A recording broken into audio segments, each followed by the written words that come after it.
Bung Reza Watimena. Kepada Bung Reza, kami persilakan.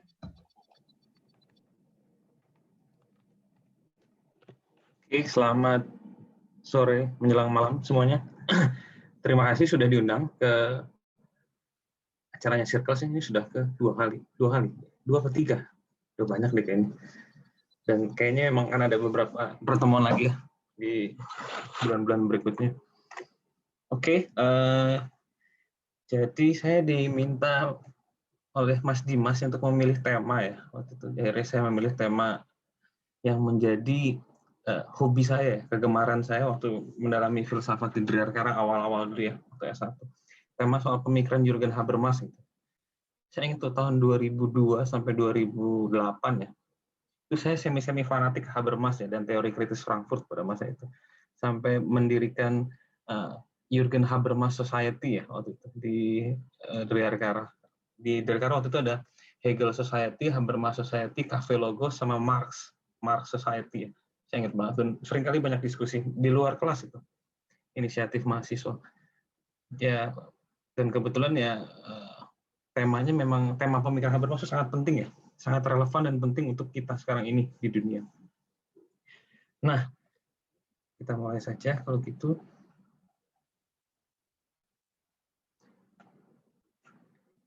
Tema yang ingin saya angkat adalah soal ruang publik ya, dan memang nadanya agak negatif ya, karena saya mencoba melihat keadaan sekarang, terus saya mencoba melihat pemikiran Jürgen Habermas tentang ruang publik, dan memang akhirnya judul yang saya pilih adalah teknologi pembunuh ruang publik, membedah Habermas dan ruang publik digital.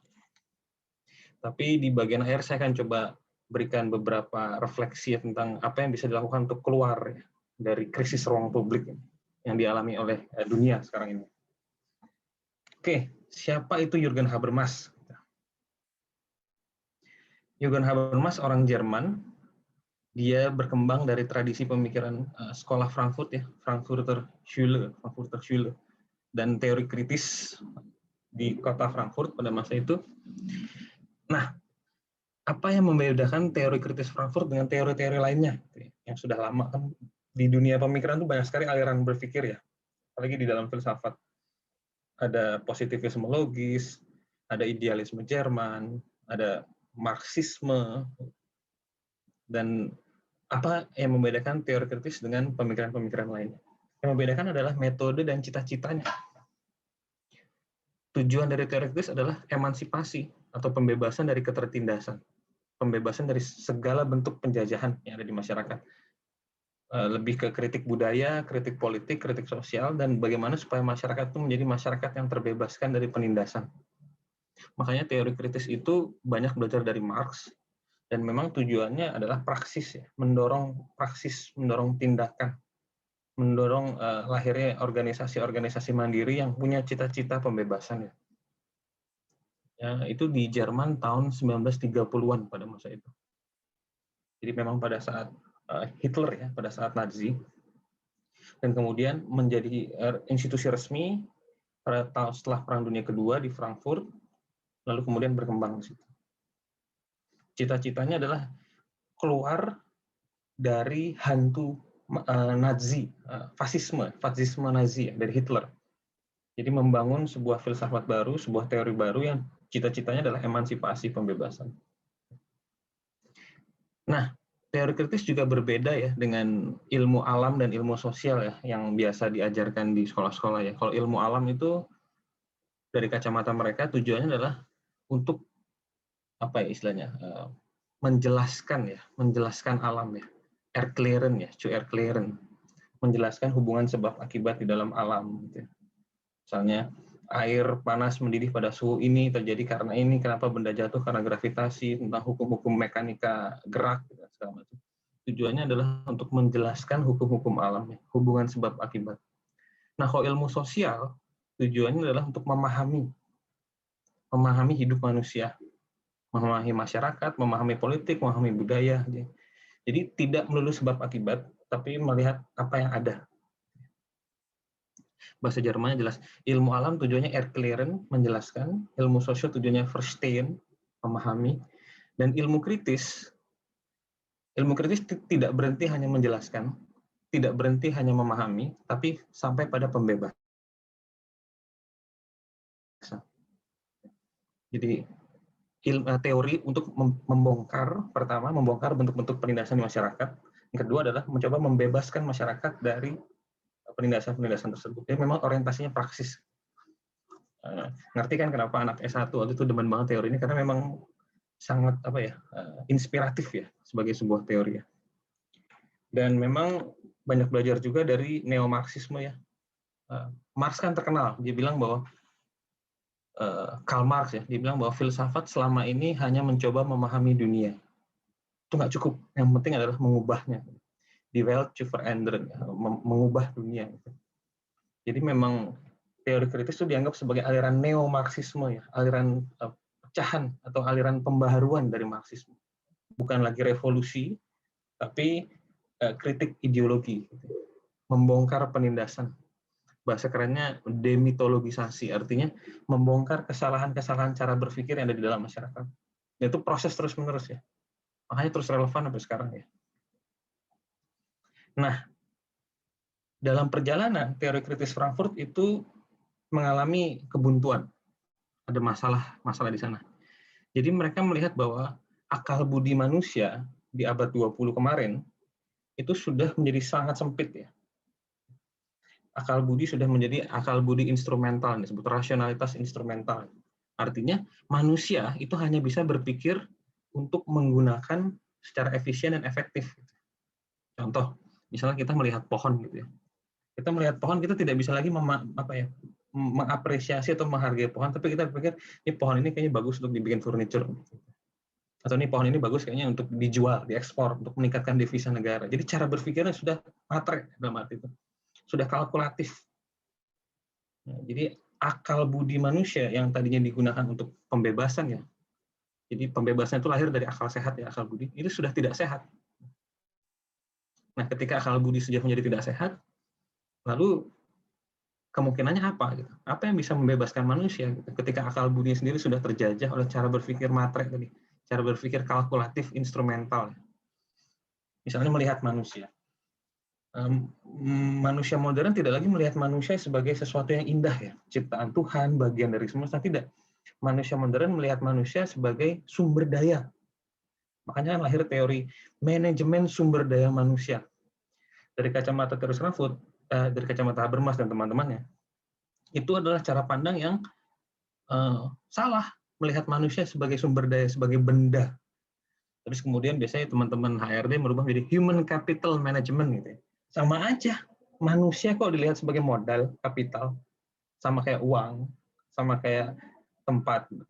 Itu yang dikritik oleh para pemikir Frankfurt ya. Tapi masalahnya adalah akal budi manusia itu sudah terdistorsi. Manusia hampir tidak lagi bisa berpikir di luar kalkulasi efisiensi dan efektivitas itu. Saya pikir kritik semacam ini masih terus penting sampai sekarang ya. Manusia, alam, itu dilihat sebagai modal untuk jadi furniture atau jadi buruh. Nah ini yang teori kritis Frankfurt akhirnya mengalami kebuntuan. Karena ketika rasio manusia sudah terjajah, cara berpikirnya sudah terjajah, mau apa lagi? Nah kemudian Habermas bilang tidak. Dia melakukan apa yang disebut linguistik, pembalikan linguistik, pembalikan linguistik. Pembalikan linguistik itu artinya dia bilang akal budi manusia tidak hanya untuk kalkulasi efisiensi saja. Akal budi bisa digunakan untuk komunikasi. Akal budi bisa digunakan untuk berbahasa, berkomunikasi, dan dari komunikasi itu terciptalah mutual understanding, kesaling pemahaman. Kita bisa saling memahami satu sama lain, sehingga konflik bisa diselesaikan, berbagai masalah bisa diselesaikan, dan kita bisa terbebaskan dari penindasan. Jadi Habermas melihat bahwa komunikasi, bahasa, dan akal budi komunikatif itu menjadi harapan baru bagi teori kritis. Makanya setelah Habermas itu kan generasi kedua ya. Generasi pertama tuh Adorno, Horkheimer, Marcuse, Erich Fromm, lalu ada Walter Benjamin tuh generasi pertama. Generasi kedua tuh Habermas, ada Karl Otto Appel dan beberapa orang lainnya. Generasi kedua lalu teori kritis mulai ngomong soal linguistik. filsafat bahasa, mulai masuk ke dalam teori komunikasi, bahkan di dalam ilmu komunikasi yang masih relatif baru, Habermas menjadi salah satu tokoh besar gitu ya. Dia bukan tokoh filsafat saja gitu. Dan nanti Habermas menggunakan komunikasi dan bahasa di dalam politik. Jadi ini menjadi tonggak baru lah teori kritis pada tahun 70-an, 70-80-an. Nah, itu kira-kira sejarahnya Habermas, dan sampai sekarang dia masih hidup. Saya pernah ke rumahnya di Starnberg itu di Bayern itu, cuma nggak berani ketuk-ketuk karena dia sudah tua sekali ya.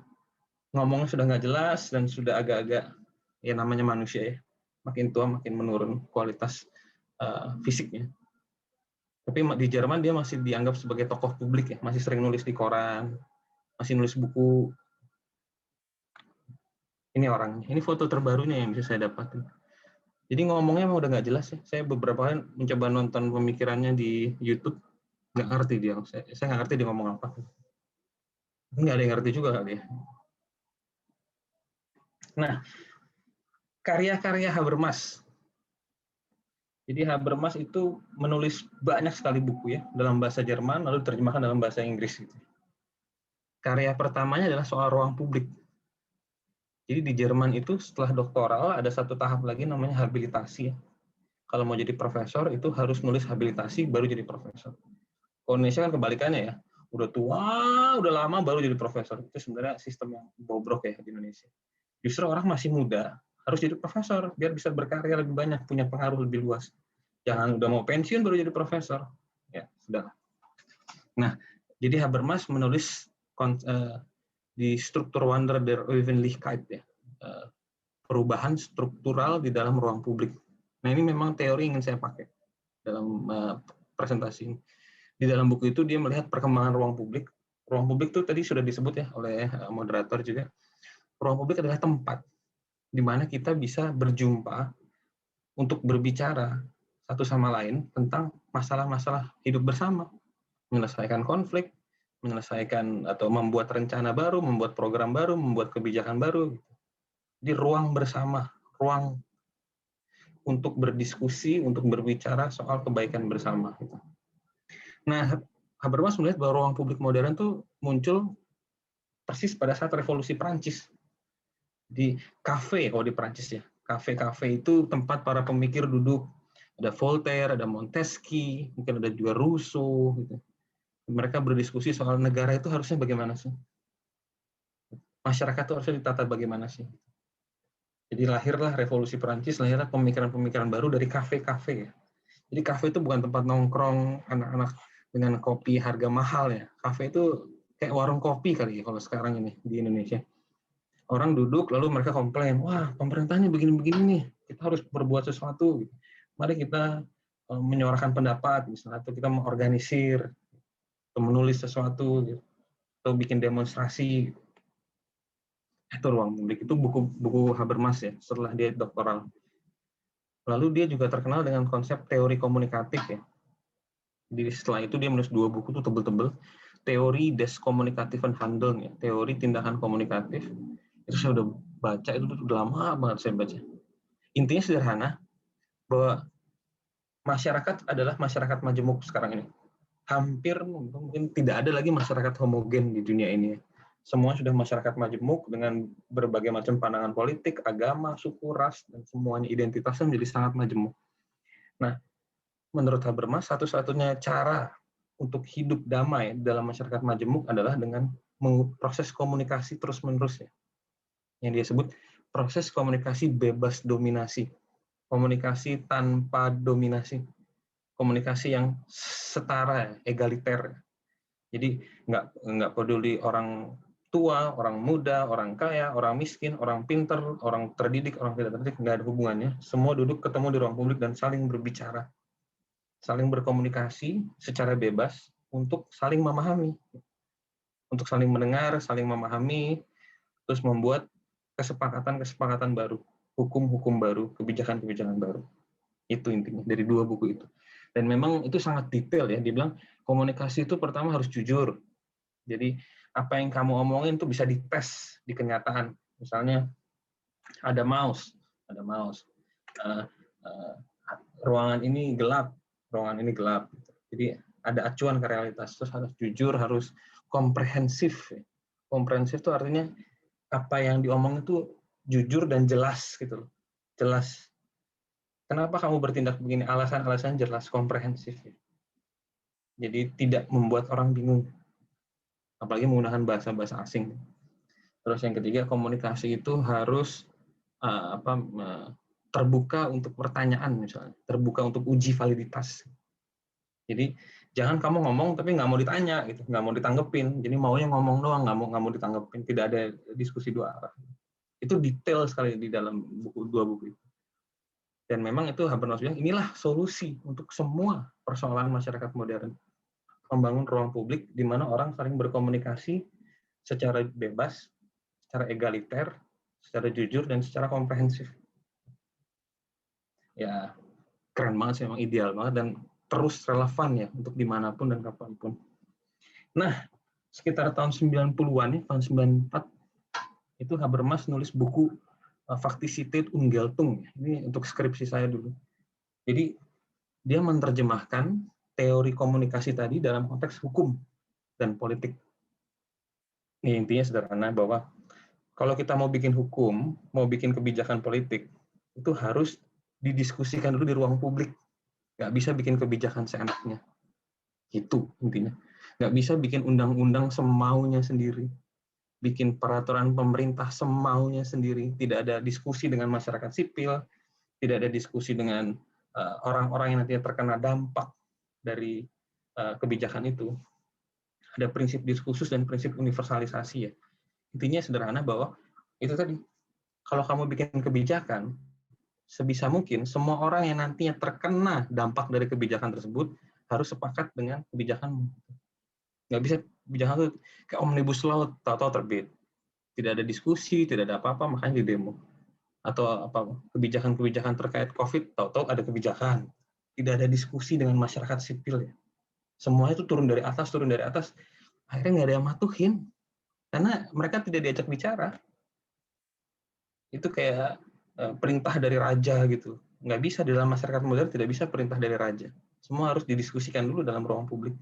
Jadi memang kesannya lama dan panjang, tapi itu adil. Itulah keadilan.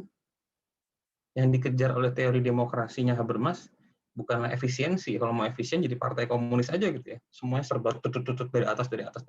Yang dikejar Habermas adalah keadilan. Disebutnya legitimasi ya. Legitimasi. Nah, ini buku ini sangat-sangat berpengaruh ya di dalam ilmu politik, ilmu hukum, ilmu sosial, filsafat. Jadi Faktisiteit und Geltung, bahasa Inggrisnya Between Facts and Norms. Ya. Buku itu jadi referensi dari begitu banyak penelitian-penelitian soal demokrasi, soal hukum. Dan saya juga nulis buku soal itu. Buku pertama saya itu tahun 2007 tentang buku Habermas. Sama dalam bimbingannya Pak Franky waktu itu. Nah, karya berikutnya Habermas banyak ngomong soal masyarakat pasca metafisik ya. Jadi artinya gini, dulu masyarakat itu berpijak pada prinsip-prinsip yang sifatnya abstrak ya, seperti agama, Tuhan, tradisi, gitu ya, budaya yang seringkali tidak bisa dipertanyakan. Nah, Habermas bilang masa itu sudah berlalu. Sekarang dasar dari hidup bersama haruslah sesuatu yang komunikatif, yang rasional, komunikatif, bisa dibicarakan dan terbuka. Jadi bukan lagi agama, bukan lagi tradisi, tapi hukum-hukum yang dibuat dari proses komunikasi, proses deliberatif Habermas bilang. Dan dia keluar dengan konsep patriotisme konstitusional, artinya kesetiaanku adalah pada konstitusi negaraku, bukan pada rasku, bukan pada agamaku, bukan pada sukuku, tapi pada konstitusiku, konstitusi negaraku. Nah, ini saya pikir juga sangat penting ya, apalagi untuk di Indonesia sekarang ini orang lebih setia pada agamanya daripada pada negaranya gitu. Lebih setia pada sukunya daripada pada negaranya. Itu yang jadi krisis. Nah, berikutnya Habermas banyak ngomong soal agama ya. Dia bilang agama itu berperan besar dalam masyarakat modern sebagai suara-suara moral. Jadi supaya masyarakat modern itu nggak kebablasan gitu ya. Bikin senjata nuklir, bikin cloning, bikin rekayasa genetika, manusia bisa diadaptasi sehingga jadi bisa manusia super begitu. Agama bisa jadi suara-suara moral yang menjadi bahan pertimbangan di dalam ruang publik gitu. Jadi suara-suara di dalam ruang publik untuk menyampaikan nilai-nilai moral yang penting ya bagi manusia. Nah, buku terbarunya soal sejarah filsafat nih. Ini saya baru beli bulan lalu kalau nggak salah. Saya sempat baca. Dia membuat sejarah filsafat untuk melihat lahirnya paradigma metafisik dan pasca metafisiknya. Jadi gerak sejarah filsafatnya. Tadinya ngomong hal-hal abstrak ya, ngomong soal Tuhan, ngomong soal yang absolut, ngomong soal kebaikan secara abstrak gitu. Menjadi pemikiran-pemikiran yang sifatnya komunikatif dan konsensual ya, lahir dari komunikasi pasca post metafisik. Dari abad pertengahan yang banyak ngomongin soal Tuhan, dari idealisme Jerman modern yang banyak ngomongin soal roh absolut, soal kesadaran transendental, sampai ngomong-ngomong soal bahasa, ngomong soal politik, soal demokrasi, perubahan dari metafisik ke pasca metafisik gitu. Ya, ini selayang pandang tentang Habermas, tokoh yang sangat menarik ya, karya-karyanya menurut saya juga terus relevan untuk sekarang ini dan penting untuk terus dikaji ya. Nah, kembali ke soal ruang publik. Kalau saya pernah diskusi sama Pak Franky dulu ya, sebenarnya apa sih inti pemikiran Habermas ya? Dari banyak sekali buku itu ya. Dan saya bilang soal ruang publik, bagaimana membangun ruang publik yang bermutu tinggi. Ya, Pak Franky setuju waktu itu. Saya waktu itu mau bimbingan S2 sama dia, Pak Francisco Budi Hardiman.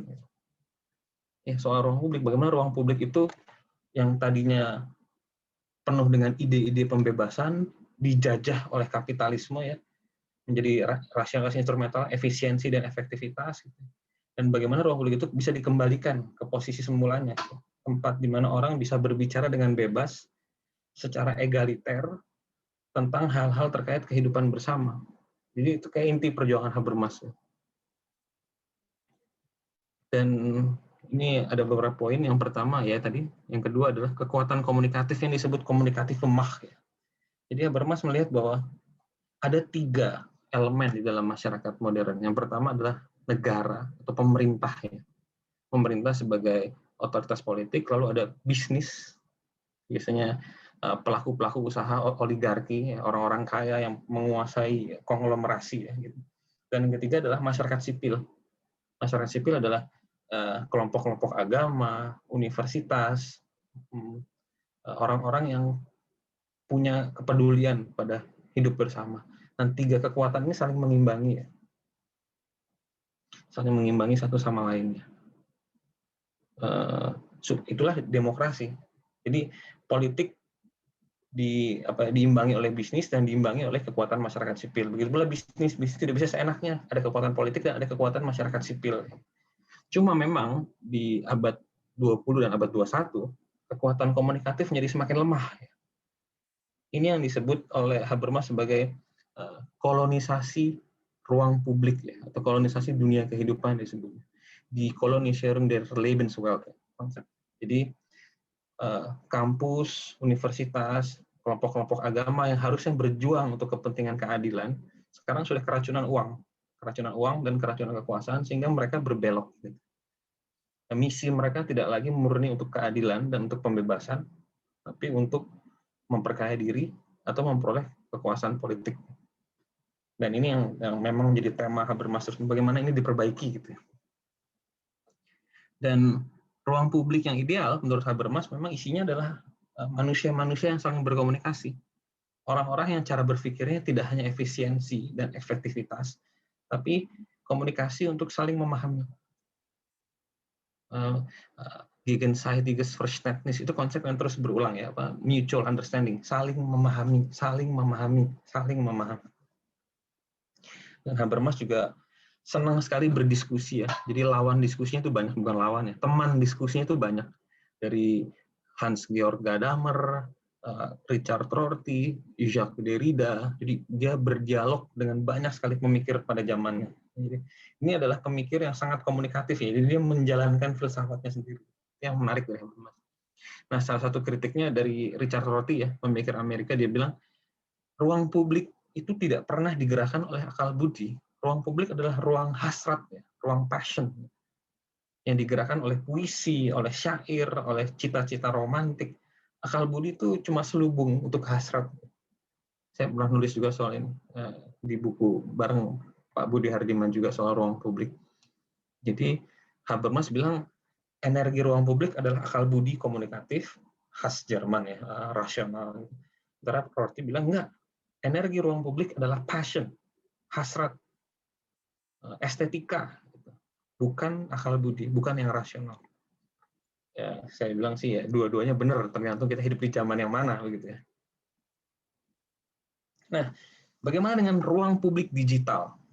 Jadi temanya semakin mengerucut ya, dari Habermas, karya-karyanya, konsep ruang publik sang ruang publik digital. Ruang publik digital itu kan lahir dari perkembangan teknologi, ya. Itu jelas ya. Apa yang disebut revolusi industri ketiga. Dengan lahirnya komputer, tidak hanya untuk kepentingan industri, tapi juga masuk ke dalam rumah-rumah warga, rumah-rumah warga biasa. Lalu lahirlah apa yang disebut identitas digital, ya. Orang punya banyak identitas, ya. Misalnya saya Reza di Jakarta.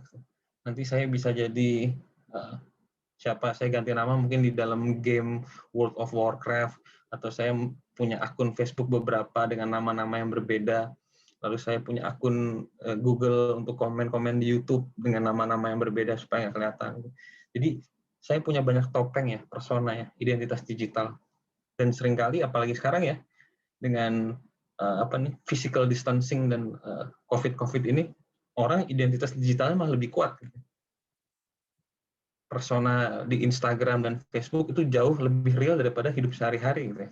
Ya, saya juga punya teman, dia model, dia bilang sehari-hari ya dia pakai daster di rumah, tapi kalau di Instagram, waduh, karena model ya, jadi memang itu profesinya dia dapat duit dari situ. Dan aku bilang ini yang benar yang mana? Yang ya, dia juga bingung gitu ya, mana yang benar ya, yang di dunia digital atau yang di dunia non digital, dunia analog gitu ya. Dan lahirnya perubahan cara pandang, ya, dari luring ke daring, ya, dari luar jaringan ke dalam jaringan, dari offline ke online, ya. Orang lebih banyak hidup di dunia online sekarang ini. Dengan berbagai macam sosial media yang ada, ya.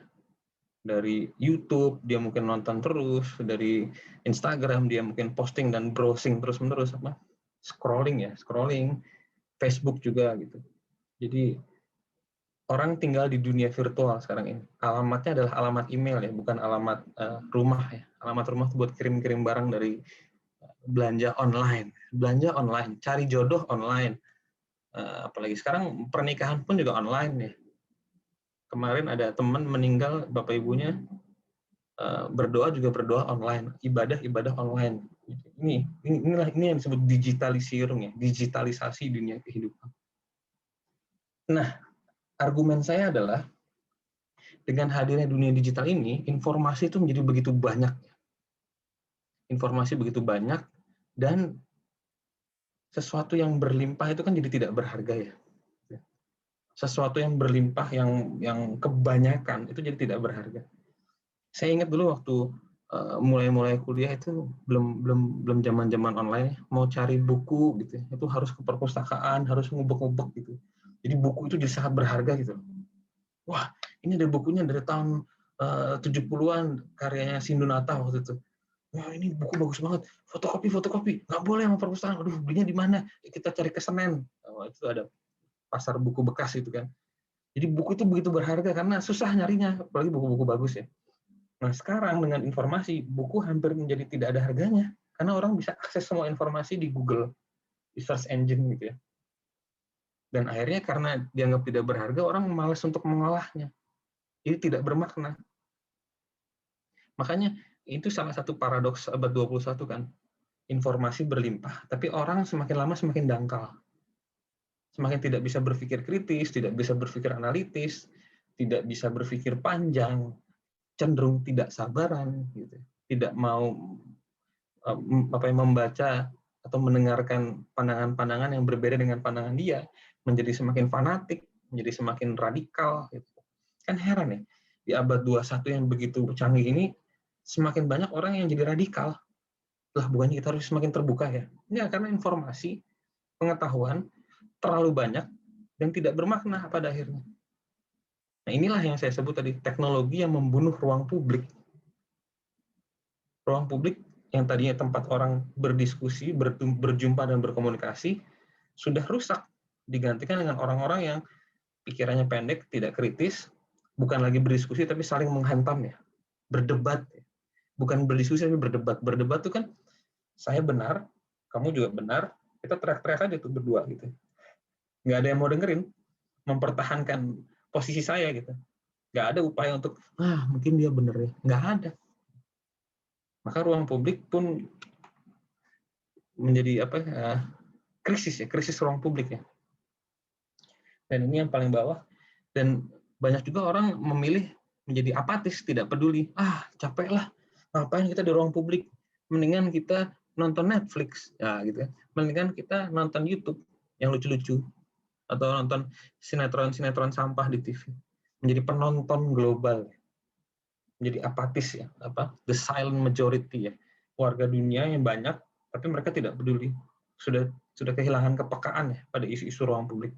Nah, ini yang terjadi sekarang ini ya, gitu. Jadi digitalisasi ruang publik yang akhirnya menghancurkan visi dan isi dari ruang publik itu sendiri. Nah, ini saya coba beberapa contoh ya. Saya perhatikan ya, apalagi di abad 21 awal ini ya, semenjak lahirnya sosial media dengan iPhone 2007 sampai sekarang ya, orang tidak lagi membaca buku ya. Sedikit sekali orang yang membaca buku. Orang lebih sering scrolling di sosial media tanpa berpikir ya. Dapat informasi sepotong-sepotong, baca judul udah ngamuk gitu ya. Baca sesuatu yang bertentangan dengan pandangannya, bukannya diolah dulu, malah langsung bereaksi gitu. Akhirnya muncul pendangkalan refleksi. Karena orang tidak lagi membaca, tidak lagi mengendapkan informasi, dan informasi itu jadi banyak ya. Itu yang disebut Informationsüberflut kalau di Jerman. Jadi kebanjiran informasi. Dan karena begitu banyak masuk, tidak ada waktu untuk merenung. Tidak ada waktu untuk berpikir, refleksi. Refleksi dianggap pijat refleksi gitu. Saya beberapa kali, makanya saya berhenti ngajar ya semester ini, karena saya nggak kuat ngajar online dengan generasi yang sekarang ya. Ya itu, karena memang terasa sekali pendangkalannya. Tidak mampu membuat opini mandiri ya. Pendapat itu selalu mengacu pada, ya kan memang begitu, kan teman-teman juga begitu gitu, atau kata orang tua begitu. Jadi sangat dangkal, makanya gampang sekali terseret ke dalam radikalisme ya, dalam segala bentuknya. Terus yang kedua, outrage ya. Ada masalah dikit, marah, heboh gitu. Ada masalah kemarin dengan tim bulu tangkis, orang ngeliat heboh gitu. Ada masalah dengan dewa kipas catur, heboh gitu. Terus bangga dianggap sebagai netizen paling berperilaku paling barbar di dunia itu. Itu kan penyebaran kebodohan digital kalau saya pikir ya. Saya mikir gini, dulu sebelum ada media sosial, kalau kamu marah atau kamu punya pendapat-pendapat dangkal, ya kamu simpan sendirilah. Atau paling ngomong sama teman-teman di warung gitu. Ya sudah. Jadi ruang publik relatif damai ya, karena yang dibicarakan memang hal-hal yang penting. Tapi sekarang dengan adanya media sosial, apalagi ruang publik digital ini, hal-hal bodoh, kemarahan dangkal itu harus keluar semua begitu. Jadi saya itu kan jarang scrolling ya, scrolling Facebook tuh jarang. Untuk kepentingan presentasi ini saya coba scrolling ya, dari tadi pagi sih. Memang ya ampun, isinya orang marah-marah, kutip-kutip ayat, terus saling mengutuk, LGBT sampah gitu. Ini apa sih, kok sampah banget nih, apa emang teman-teman saya sampah semua atau gimana? Saya nggak tahu, soalnya teman-teman saya kebanyakan saya nggak tahu gitu. Kan iya, mereka pada ngingat-ngingat gitu. Ya wajar lah kalau terjadi pendangkalan refleksi, penyebaran kebodohan digital ya, karena memang kerjanya begitu, bukan lagi baca buku yang ada data, ada teori, ada berbagai sudut pandang, seimbang, lalu ambil posisi. Enggak, semuanya baca judul heboh, baca judul heboh. Apalagi kalau sudah soal agama ya. Ya ampun. Ya, itu keadaannya sekarang begini. Terus juga ada fenomena troll di media sosial ya. Sekumpulan orang yang senang sekali menghakimi orang lain secara berat sebelah gitu. Buzzer dan persekusi. Saya tertarik tuh waktu Quick Yangi bilang, saya takut berpendapat sekarang, saya langsung dikejar sama komen-komen di Facebook gitu atau komen-komen di Instagram gitu, yang memojokkan dan bahkan menyerang tanpa dasar. Saya pernah punya pengalaman dengan troll di media sosial. Jadi ada orang komen-komen terus, message terus, dan dia kayak marah-marah gitu. Saya kan males. Sebenarnya nggak terlalu, saya tuh cuma posting doang, jarang saya tanggapi. Akhirnya udah ketemu aja deh gitu. Lebih enak ngobrol lah, kita ngopi di mana gitu. Biar jadi ruang publik beneran ya, bukan lagi ruang publik digital, tapi menjadi ruang publik analog yang asli gitu. Ketemu orangnya baik dan cenderung kalem. Tapi kok di media sosial, di Facebook saya waktu itu, kok kenceng banget dan kayak kasar, penuh kemarahan. Begitu ketemu baik, kalem, memang dia punya beberapa ide yang tidak sepaham, tapi ya sudah, namanya hidup nggak harus sepaham toh gitu. Ya itu ya tadi identitas digital tadi ya. Lalu belum lagi begitu banyak hoax ya. Hoax tanpa henti, apa yang disebut propaganda and firehouse of falsehood. Firehouse of falsehood kayak artinya gini. Jadi berita-berita itu, posting-postingan di sosial media itu disemprotkan dengan kebohongan terus-menerus ya. Terus saja kebohongan waktu itu, apalagi menjelang pemilu waktu itu ya, pemilu Amerika, pemilu Indonesia gitu. Pemilu Indonesia rasa Amerika kan, pemilu Amerika rasa Indonesia waktu itu. Jadi kebohongan itu disemprot terus dan akhirnya generasi sekarang yang jarang membaca, refleksi dangkal, emosional, nggak bisa lagi membedakan yang mana yang benar dan mana yang salah. Yang bisa membedakan antara fakta dan propaganda ya. Propaganda media kebohongan yang disemprotkan terus-menerus. Makanya saya berkesimpulan bahwa ruang publik digital ini tidak bagus untuk demokrasi. Ini berbahaya dengan keadaan sekarang ya.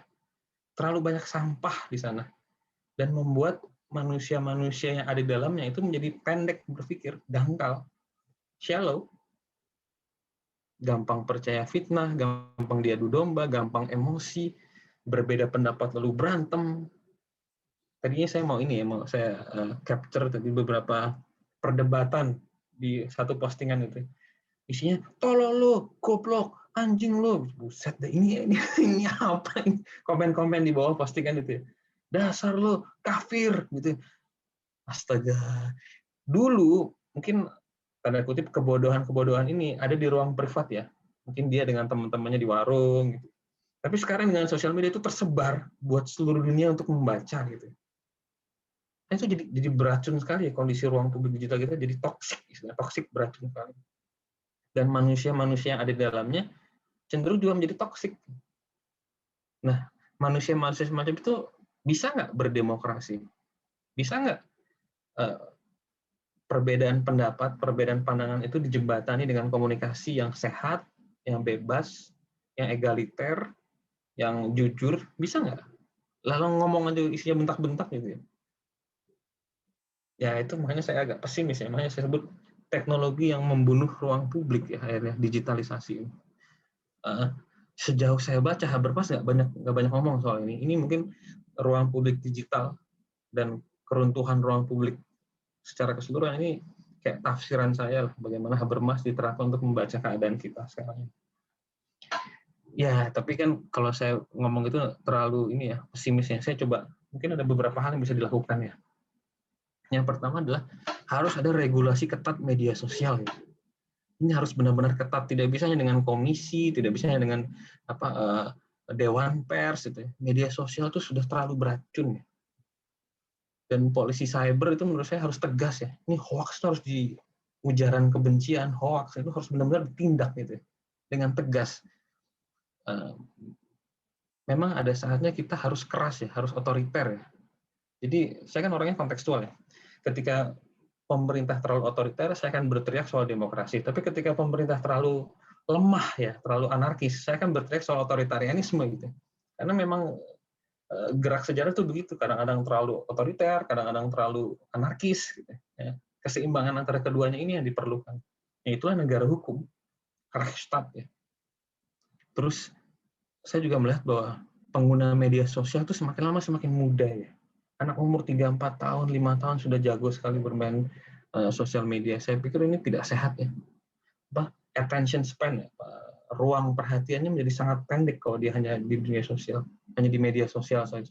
Berpindah dari satu ke satu ke satu ke satu. Jadi sulit fokus, sulit bertekun dalam sesuatu gitu untuk sampai pada kedalaman tertentu ya. Nah, saya pikir anak-anak mungkin sampai umur 10 tahun ya, sebaiknya dijauhkan atau seminimal mungkin didekati dengan media sosial ya. Saya punya ponakan 2. Bagusnya adalah orang tuanya juga tegas, saya juga sepakat bahwa hanya Sabtu dan Minggu mereka nonton YouTube, mereka main sosial media. Senin sampai Jumat main bulu tangkis, main mainan, lari-larian gitu. Jadi analog gitu. Saya pikir itu idealnya.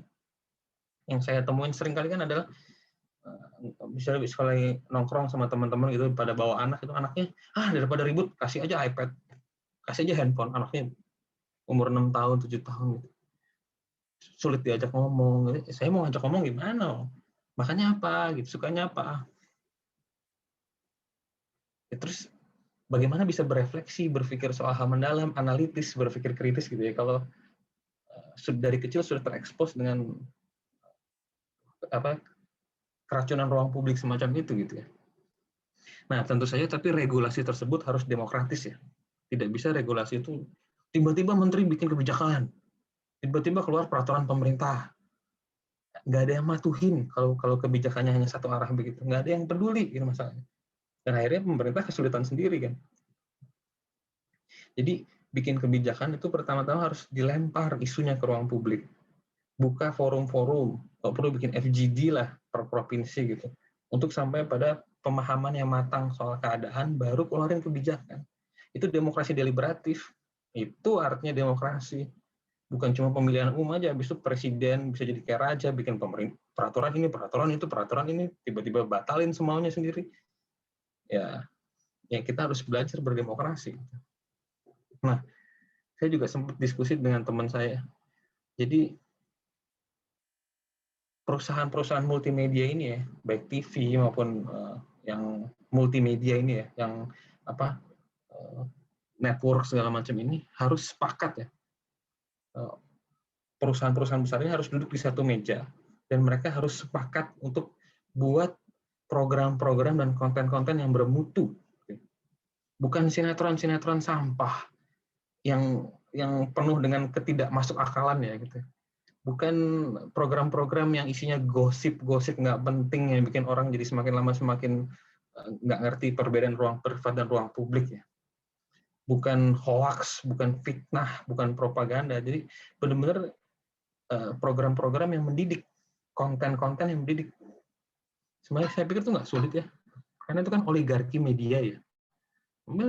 MNC, Kompas, Media Indonesia, Metro TV, Trans TV, pemilik-pemiliknya duduk bersama, atau mungkin pemretnya duduk bersama, sepakat. Karena nyawa demokrasi adalah medianya. Kalau medianya busuk dan isinya hal-hal sampah, ya kualitas ruang publik juga akan turun drastis. Dan itu yang saya sebut program reedukasi selera. Selera itu bisa dibentuk kok. Jadi jangan biarkan bangsa kita ini demennya gosip, sinetron-sinetron murahan, atau drama-drama yang nggak jelas, atau acara-acara yang memperluas radikalisme dan kebencian antar agama. Jangan. Itu bisa direedukasi. Jadi hilangkan semua program-program semacam ini, lalu bikin program-program yang bermutu. Nah, kalau itu ada kesepakatan, masyarakat akan ikut kok, karena nggak ada pilihan. Akhirnya mau nggak mau mereka lihat konten-konten yang bermutu, nonton acara-acara yang bermutu, mau nggak mau, karena nggak ada pilihan lain. Dan memang terkesannya, wah otoriter dong. Dalam keadaan sekarang, harus begitu. Nanti kalau sudah terlalu otoriter, baru kita ngomong hal lain lagi gitu ya. Wah, harus diberi kebebasan sedikit gitu ya. Karena ya mutu pendapat, mutu cara berpikir sebuah bangsa itu tergantung pada pola medianya, media yang berkembang gitu. Bahkan sekolah pun sekarang udah hampir nggak berdaya ya. Sekolah berapa jam sih? Apalagi sekarang 1,5 jam sekolah, 2 jam. Sisanya nonton TV, main sosial media, nonton YouTube. Kalau isi-isinya adalah sampah, penyebar radikalisme yang membuat refleksi dangkal, mau dibawa kemana ruang publik kita gitu kan? Pertanyaannya kayak pertanyaan klasik ya. Quo vadis ruang publik Indonesia gitu ya.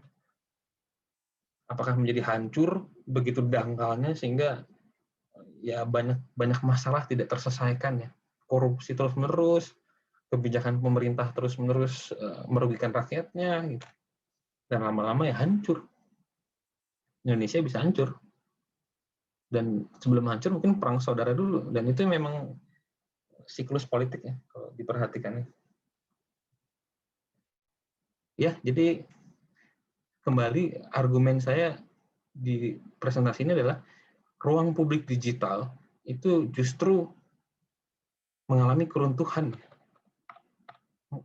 dibunuh oleh teknologi, oleh perkembangan digitalisasi ini dengan tadi faktor-faktor yang saya sudah jabarkan. Tapi ada jalan keluar dari sini ya, membangun regulasi demokratis yang efektif diterapkan dan reedukasi selera ya, mendidik masyarakat punya selera yang baru, selera-selera yang mendalam, yang bermutu, yang kritis, sehingga ketika mereka berpendapat, ketika mereka harus memilih pilkada, dalam pilpres, mereka bisa memilih dengan rasional, dengan akal sehat, bukan dengan kebencian dan kedangkalan ya. Oke, kira-kira itu dari saya.